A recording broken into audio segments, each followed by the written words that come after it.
And can I say what a privilege it is to be here with so many friends and to see you all in 3D.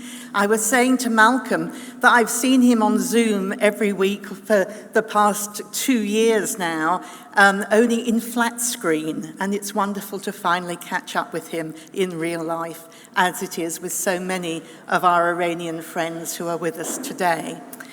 I am just a supporter. I am just like you. I'm a teacher, and I want to talk to you about the plight of teachers in Iran. I'm also an activist, and I'm very, very keen on the education of girls, probably because living in this country, I was denied a higher education at the time that I wanted it because I was a girl.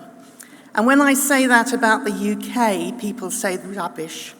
But we only got equal rights for women to higher education after the Sex Discrimination Act of 1975. So women have only had equal, it was free education at the time, obviously it's no longer free, a higher education, but that came through with the Sex Discrimination Act 1975 and 47 years ago. And I benefited from that to be able to train as a teacher. And it was as a head teacher that I first became involved with this wonderful organisation that we all are here with today. I was very busy. I had been in London for a meeting, a work meeting, and I was on my way back to my school, but I'd arranged to see my brother for a very, very quick coffee and a bite to eat during lunch, and I only had 45 minutes. I was on my way to Spitalfields near Liverpool Street, and I was going to catch the train from Liverpool Street back to my school. And I was stopped by what to me seemed an elderly man who I didn't know and I didn't want to be bothered by, who just said to me, "Have you heard about the plight of teachers and academics and university lecturers," or something like that, "in Iran?" And I said no, and I'm too busy, and I have to go. And I was very rude, which was unlike me, but I had to get back, and it was, you know, you have those days. And he said, "Well, can I send you something?" And because I'd been rude, I thought, oh, well, I'd better let him send me something. Gave him my email address, and he sent me something. And for the next 2 years, I got lots and lots of stuff come through. This is now 17, 18 years ago. And I ignored it all because I was busy and life gets in the way. And you always have other priorities. And I had other priorities.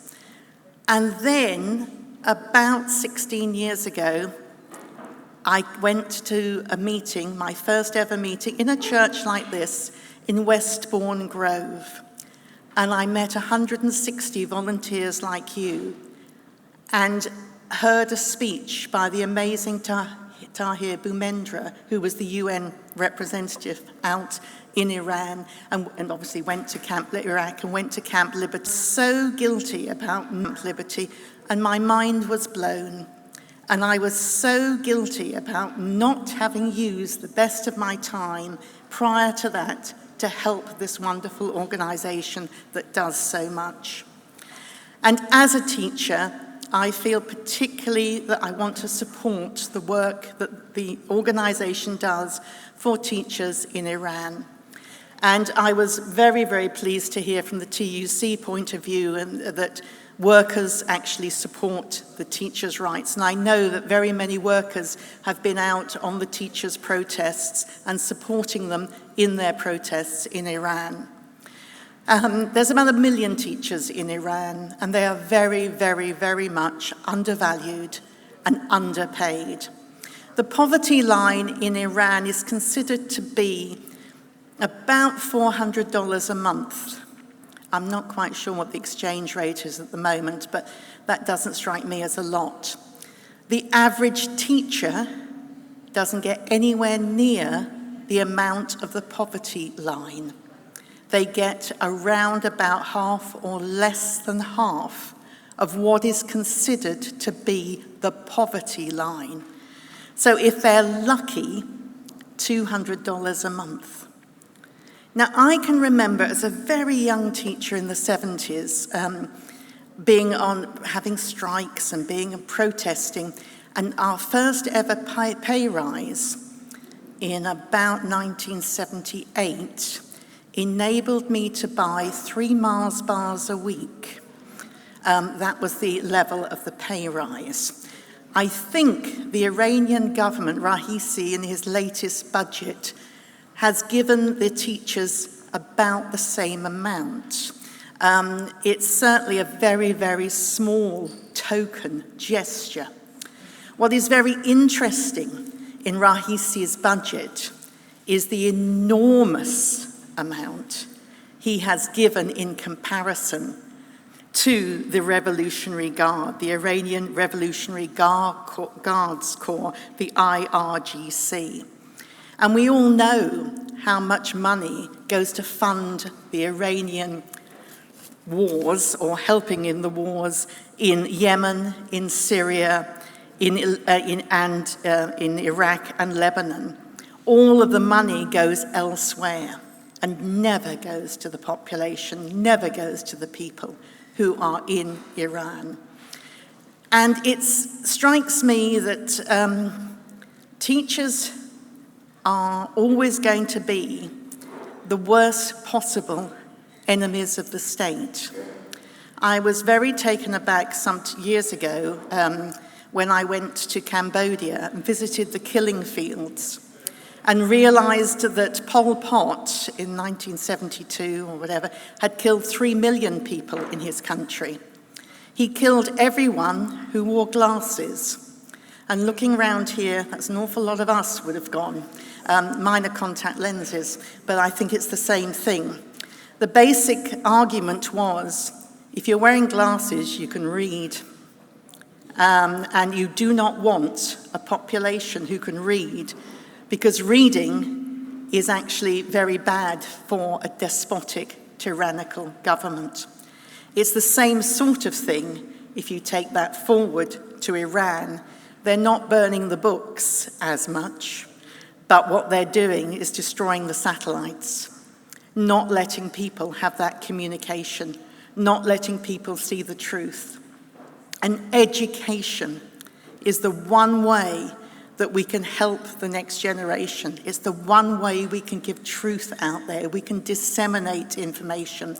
And that's why teachers are not valued, because that's the last thing a despotic, tyrannical regime wants.